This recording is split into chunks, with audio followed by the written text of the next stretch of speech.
Hey guys, Side by Side Schuster here. Today's an awesome day. I got a spring kit in from Xtreme RZR Performance. They're out of Tennessee, and they sent me this kit to try it out. I heard it's really awesome. Haven't heard anything about it that was bad. It comes with instructions, some install instructions in case you didn't know how to install. And then what I really like, and I haven't seen other companies say this, is Xtreme RZR Performance will stand behind our tenor springs 100% satisfaction guaranteed, lifetime warranty, includes spring and shipping. If not 100% satisfied, Xtreme RZR Performance will buy the tender spring back. That's pretty huge. Like, they stand behind their products so much that they're willing to buy it back if you don't like it. I think that's pretty awesome. That'd be, that's awesome for any company, because usually they don't do that. So we're gonna give them a shot. I'm gonna show you guys how to install it, or at least try to.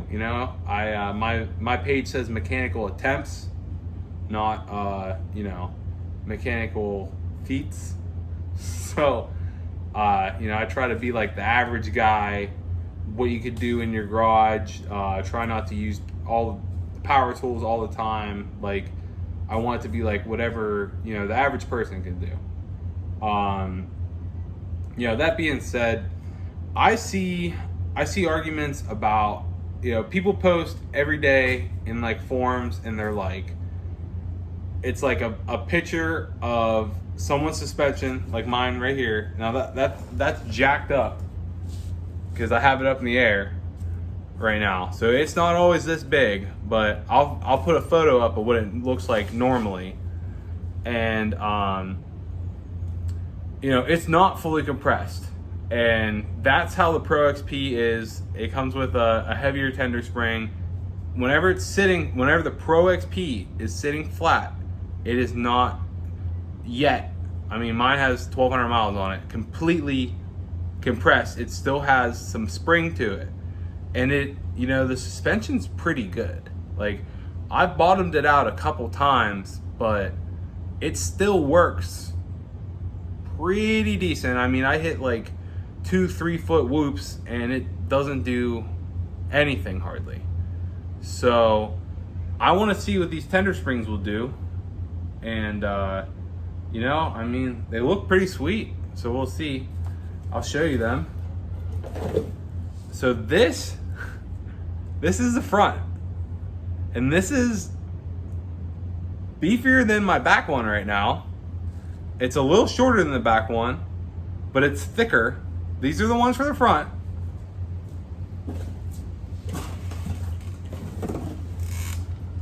You ready? This is the one for the back. So, it's gonna go right there. I was not expecting it to be this big. Pretty awesome. So, I'm gonna put these on, and we'll go take it for a rip and see how it works. I was supposed to have a spring compressor, didn't work out, tough break. We're gonna try to ratchet strap it, so we'll see how that goes. Let's have it. Let's have at it. Hey guys, you're about to watch my install video on this spring kit. Something I didn't talk about in the video was that for the top spring, I know I say tender spring a couple times, but top spring, I forgot to tell you that I had this crossover ring coming, and I had to source it from a different company, so it took an extra week to get it. Thing works really, really well. In the second video, you'll see a demonstration. I hook a GoPro up right here and test out the spring, the dial and the setting. But yeah, you know, the install went really well. These springs are really good from Xtreme RZR Performance. You can message me, Side by Side Schuster, on Facebook, and I can get you a set of them. Just overall, my suspension is a million times better. A comment?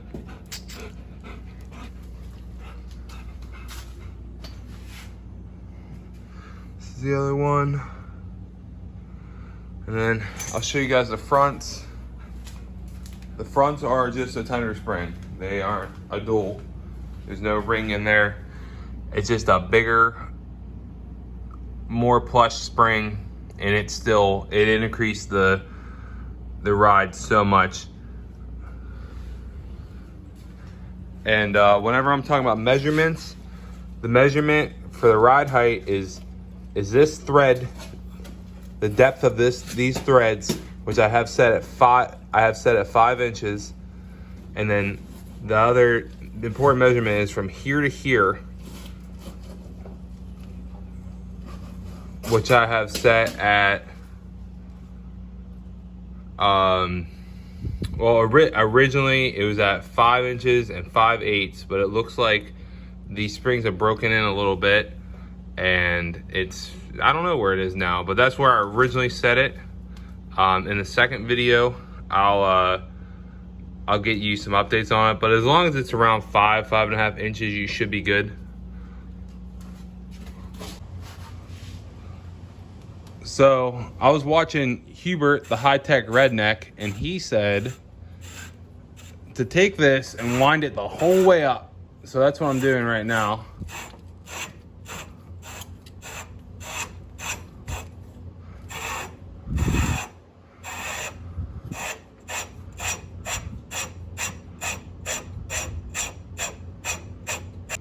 All right, so here's where we're at. I put the tire under here to hold that up. Then I jacked that up until the pressure was even on the bolt. And I got the bolt out. And next we're just gonna slide the spring out and put the new spring on. And hopefully it goes pretty smooth. So I want you guys to see something. See that ring? See, you can see right here where the spring collapses on all of the whole way around. That whenever that collapses, that is what activates the main spring. So on this system, on the Pro XP, whenever this collapses the whole way, then the bottom spring activates. That's how this one works. The old ones, they collapse the whole way, and then they have like the droop method whenever this one operates like that. But you can see whenever you hit a big bump, this collapses all the way. That's why it has all these rust marks on it. And then that's whenever the big spring kicks in, the lower spring.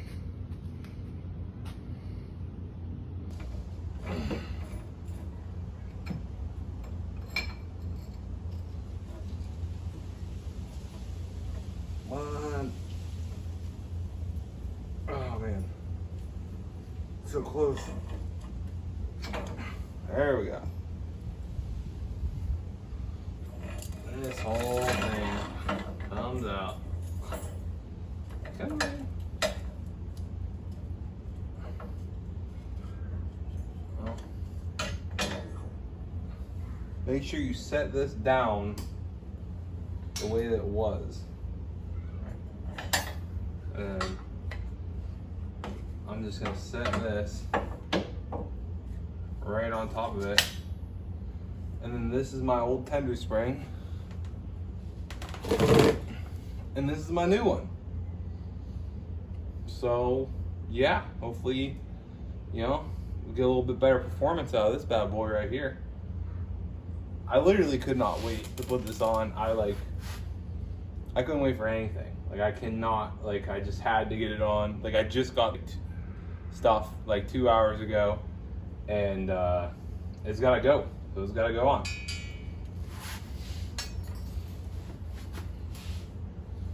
So, oh yeah. And these are apparently not directional, they're the same.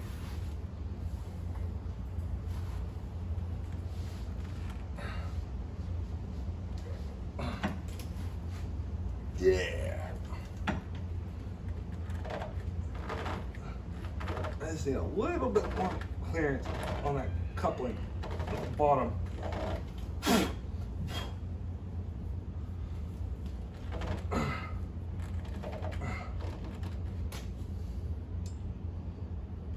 Where'd that coupling go? Oh.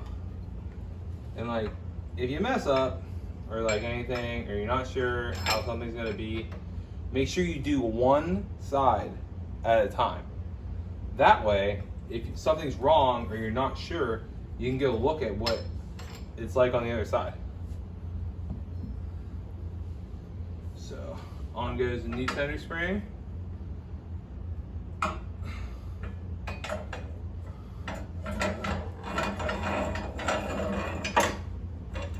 Oh boy.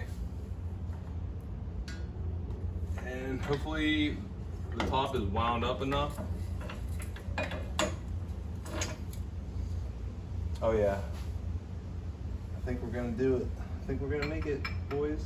I think we're gonna make it. Oh, we made it. Oh yeah. Wow. That's fancy. And this goes on the bottom.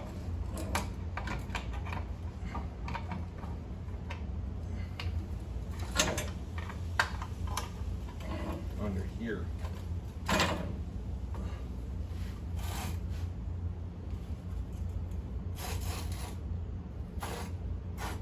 So one thing that I was told was that wherever the opening of the shock is, like the coupling opening, you want the bottom side of the spring to be opposite of that, and then whenever you go up here, wherever this one ends,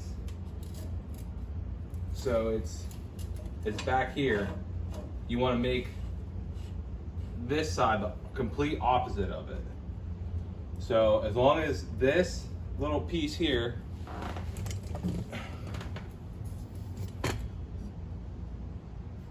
as long as this piece here and the side that meets on the bottom spring are opposites, that's all you want. That's what they want you to do. Okay?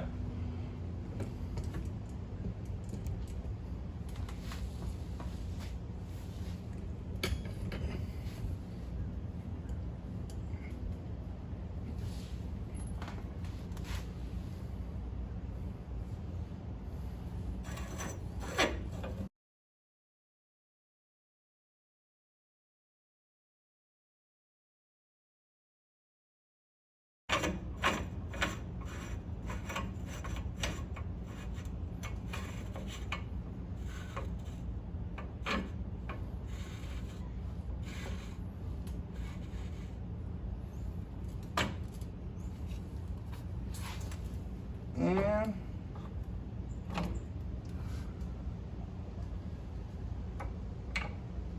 bolt it back up.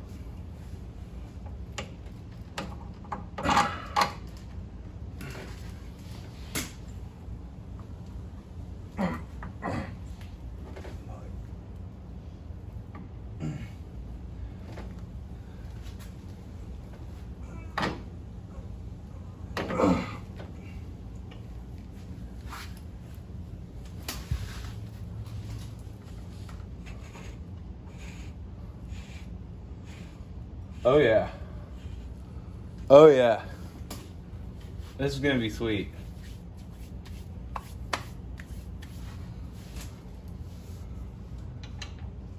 So, super important, make sure you torque spec these. And I don't know what it is, but I'm gonna find out. But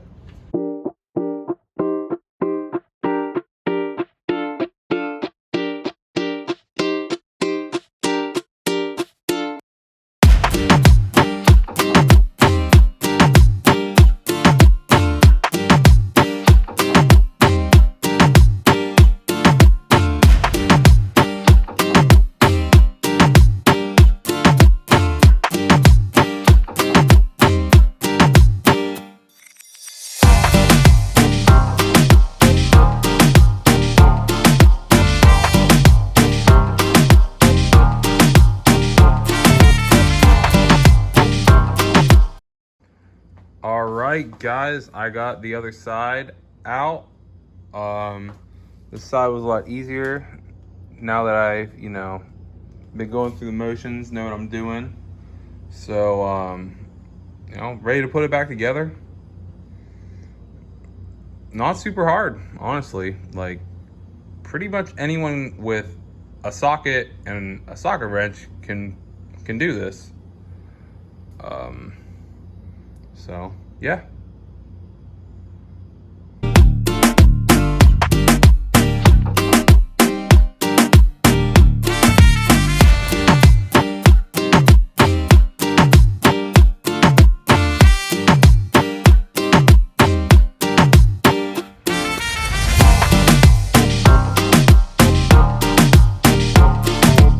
All right, guys, I have both rears installed, and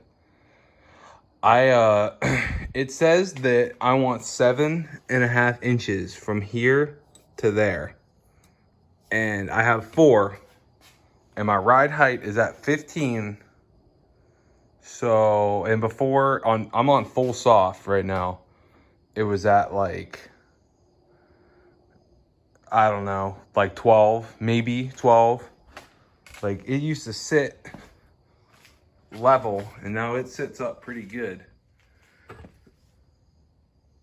So, I mean, I went and jumped on it, and it's still sitting at 15.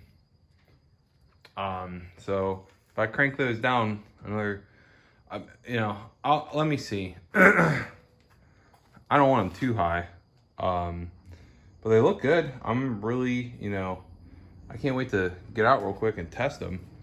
But I'm gonna work on the fronts now, so you'll see that. These are gonna be harder. There's gonna be a lot harder. It's just not as much room, and well, we'll see what happens.